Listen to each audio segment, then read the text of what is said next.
धीरे धीरे बना और धीरे सब कुछ हो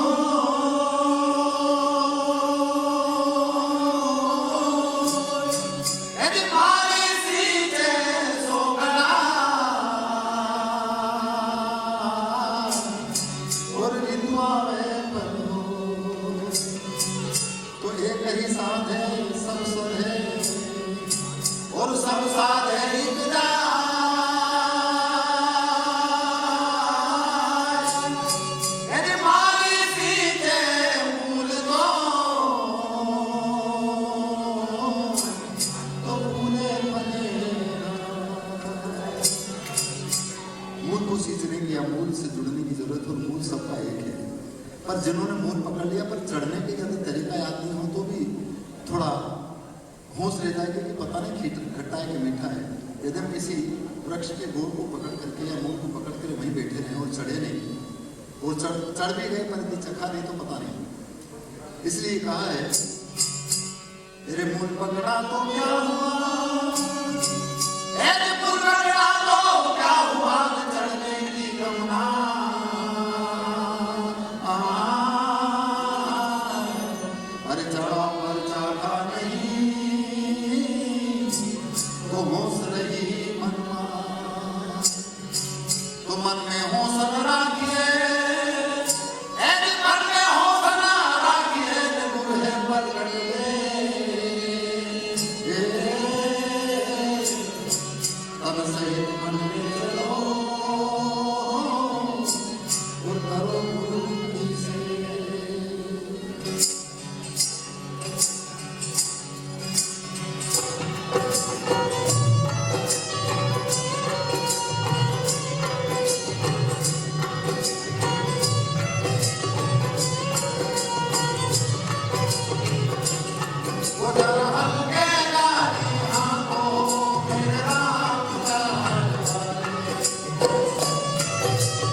5 तत्व का पुतला और मानुष दरिया नाम और एक कला के बिछुड़ते बिसर गया सब काम।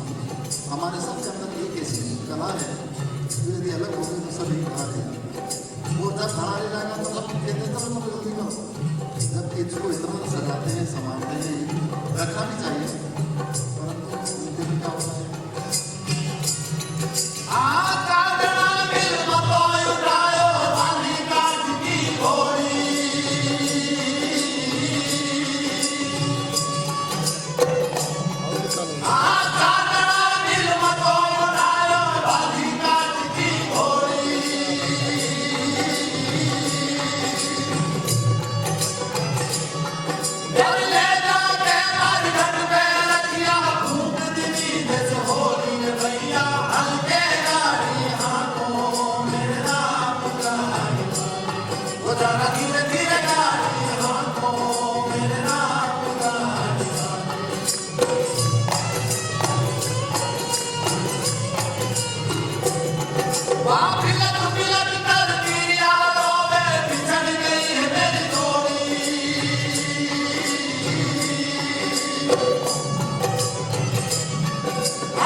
विलास सिंह त्रिपाठिया जी ने जो भक्ति रस हम लोगों के बीच बिखेरा, या यूँ कहें कि उसकी वर्षा करी तो हम सब लोगों के शरीर के रोम रोम भीग गए। तो आप सभी से आज एक बड़ी विशेष बात कहना चाहूँगा ये लाइन कि इस बात के लिए करतल ध्वनि बनती है। ताली में इसलिए नहीं कह रहा हूँ कि बहुत सारे लोग तालियां दे जाते हैं, करतल ध्वनि हमेशा ऐसे कार्यक्रम को हम यहीं पर समाप्त करते हैं, लेकिन उससे पहले मैं सदाकांत जी से अनुरोध करूँगा कि वो यहाँ पर पधारें और आप सभी को अपना धन्यवाद ज्ञापन पेश करें। आदरणीय सदाकांत जी।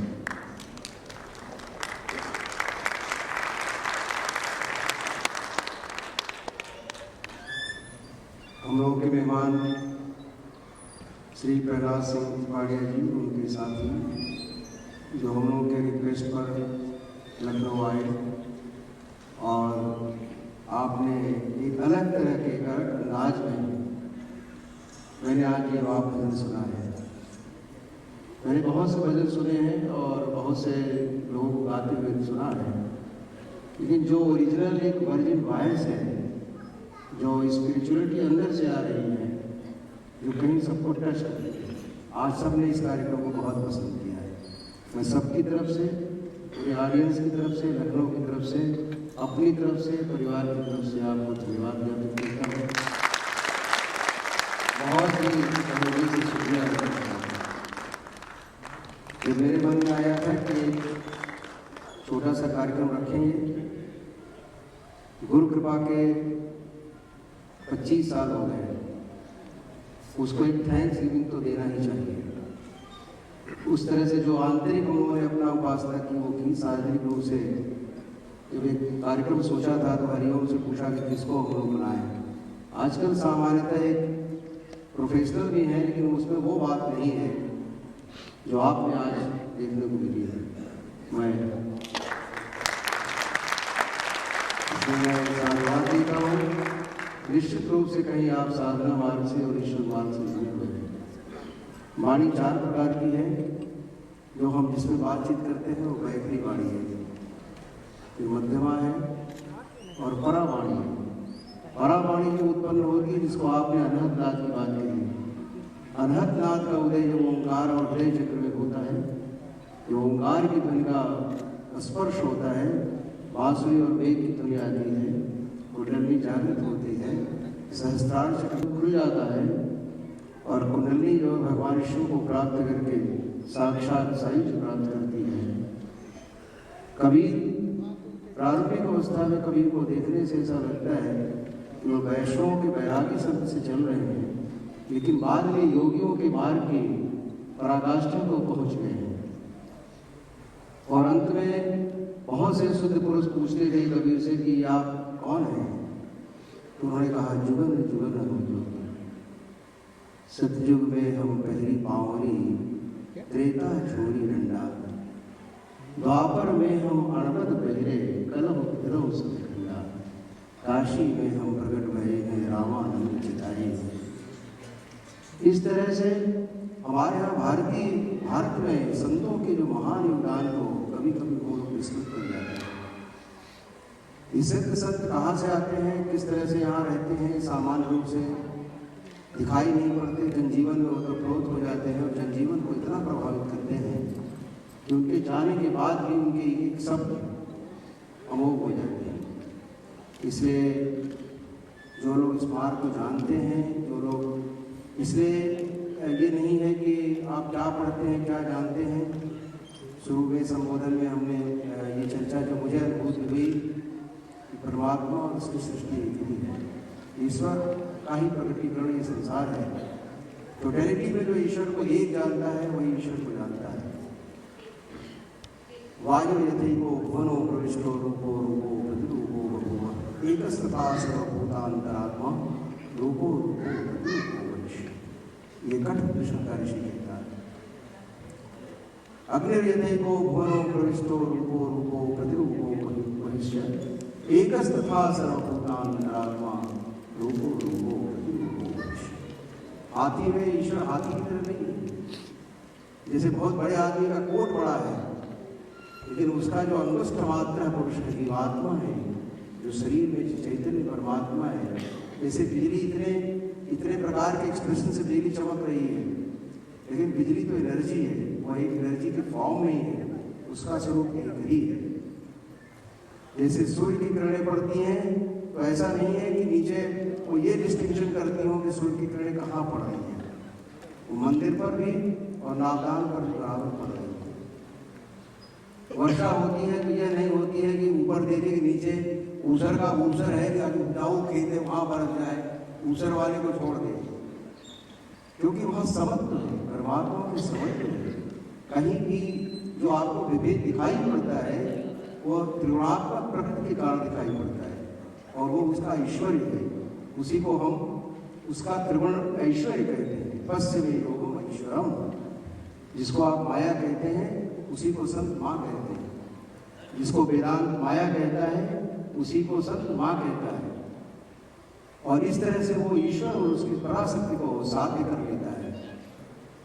इसलिए वह संसार में भी ईश्वर की उपलब्धि ऐसा नहीं है कि संसार छोड़ना है, संसार में रहते हुए भी उसकी उपलब्धि करना और अपने कर्तव्य कर्म को करते रहना।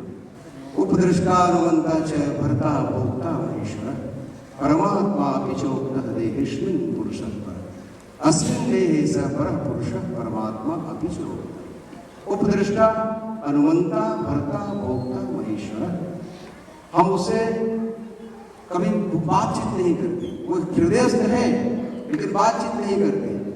पड़ोसी से बात करेंगे, टेलीफोन 24 घंटा ऑन रहेगा, पता नहीं कितने लोगों से बात करेंगे, ईश्वर से बात नहीं करेंगे जो आपके हृदय में ही है, इतने नजदीक है।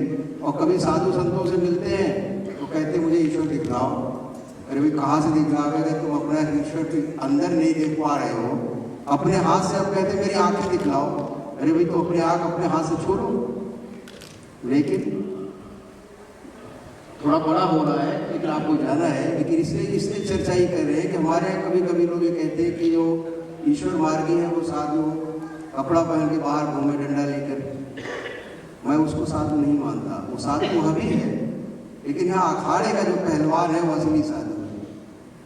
उसको हम मानते हैं जो प्रकृति के साथ रहता है, जो तमोगुणी प्रकृति के साथ रहता है, जिसको श्मशान में भी कोई फर्क नहीं पड़ता और महल में भी कोई फर्क नहीं पड़ता, जिसकी बुद्धि ईश्वर में और समत्व में स्थित हो चुकी है, वह असली साधु है, वो साक्षात शिव है।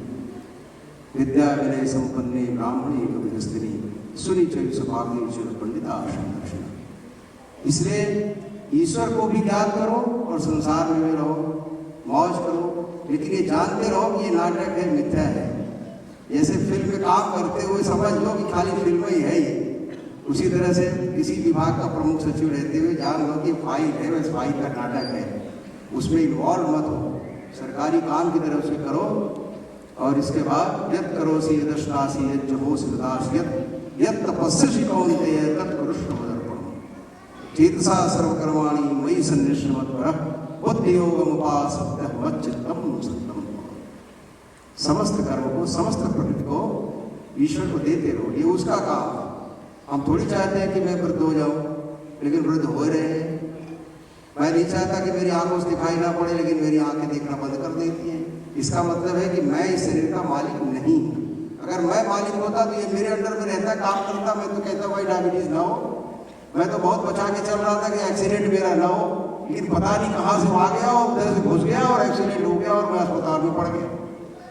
इसका मतलब है कि इसका गवर्नेंस किसी और के हाथ में है। जिसके हाथ में गवर्नेंस है उसको समझो, उसके साथ मित्रता स्थापित करो कि वो तुम्हारा सहायक और मित्र हो जाएगा। वही गुरु भी है, वही ईश्वर भी है, वही संसार की पृथ्वी भी है। इसलिए ऐसा नहीं है कि अगर आप ऑफिसर हैं, क्योंकि परमात्मा किसी के सापेक्ष नहीं है, वो हमारे कोट और पैंट के सापेक्ष नहीं है। एक बार ज्ञान हो गया तो अगर हम कोट पहने रहे तब भी हम उसी तरह से अफसर हैं, केवल लुंगी पहन के बैठे रहे तब भी हैं, कुछ न पहने रहे तब भी हम वही रहेंगे। जब एक सामान्य व्यक्ति की उपाधि उसका साथ नहीं छोड़ती है, तो क्या परमात्मा की पराशक्ति कहीं वह अन्यत्र चली गई है तो उसको वापस लाना पड़ता है? इस तरह से ईश्वर को भी अनुसंधान करो, संसार में भी मस्त रहो, कार्य करो और किसी प्रकार से अपनी बुद्धि को उसमें लगाओ, बुद्धि को लगाओ। मन मना भव मद भक्तो मद्याजी माम नमस्कुरु मामे वैश्य सत्यम ते प्रतिजाने प्रभुषण। जिस गुरु की चर्चा हम लोग कह रहे थे वो तो अस्मृतिगामी है, अस्मरण मात्र संतुष्टा है। जैसे शिरडी में बहुत भीड़ होती थी तो बाबा कहने लगे कि मेरे लिए तो एक नमस्कार ही पर्याप्त है। मैं तो एक फोन कर देते हो तभी तुम्हारा लड़का कहता है कि देखो पिताजी ने मुझे ध्यान दिया, मुझे फोन किया, पूछा कि तुम्हारी तबीयत ठीक है कि नहीं। तो जैसे एक फोन से आप जो है संतुष्ट हो जाते हैं, उसी तरह से वह गुरु भी हम अपने केवल अस्मरण मात्र संतुष्ट आए, अस्मृतिगामी शनैश्चर। वो कोई बाह्य तत्व तो नहीं है, अजर और विनाशी सत्ता होने से आपकी अपनी ही सत्ता है। अपनी सत्ता से आप कैसे इनकार कर सकते हैं? इसलिए उसका बोध करिए, उसी के साथ रहिए और धीरे धीरे लखत लखत लखी बने। कबीर कहते थे कि घर घर दीप जले लखे नहीं अंधे। घर घर दीप जले माने सभी शरीरों में ईश्वर है। घर घर दीप जले लखे नहीं अंध है और लखत लखत लखी बने कटे जब बंद है। अभ्यासे अभ्यासे वैरागे न चक्री, उसी को गीता कहती है। कबीर और गीता एक ही कहते हैं। कबीर वही कहते हैं जो वेदांत कहता है, और संतों की भाषा में मतलब एक तरह से द्वंद्व उत्पन्न सा देखा जाता है, लेकिन वो संतों की भाषा संतोषी भाषा है। वो काल और देश को चीर देती है, काल और देश को रोक नहीं सकते उसे, वो जन्म जन्म इस तरह से उसकी प्रतिष्ठा और उसका सम्मान भारतवर्ष में लाखों वर्षों तक बना हुआ है, बना रहेगा। मैं बहुत आभारी हूँ कि आप बड़ी संख्या में आए और हमारे जैसे बेवकूफ व्यक्ति के आमंत्रण पर आए, क्योंकि मैं तो सामान्यतः इस तरह के बहुत फंक्शन नहीं करता हूँ, बहुत ही इंट्रोवर्ट ऑफिसर भी हूँ और इस सब चीज़ों के बारे में ज़्यादा नहीं रखता, लेकिन आप आए तो हमने अनुग्रहित किया है। विशेषकर आप लोगों के, मैं कलाकारों का बहुत आभारी हूँ कि आप आए हैं। इसके बाद आपका भोजन तैयार है, आप भोजन करिए। वो जो पुस्तक एक दत्तात्रेय भगवान ने जो कार्तिकेय को उपदेश किया था, गीता, जिसका विमोचन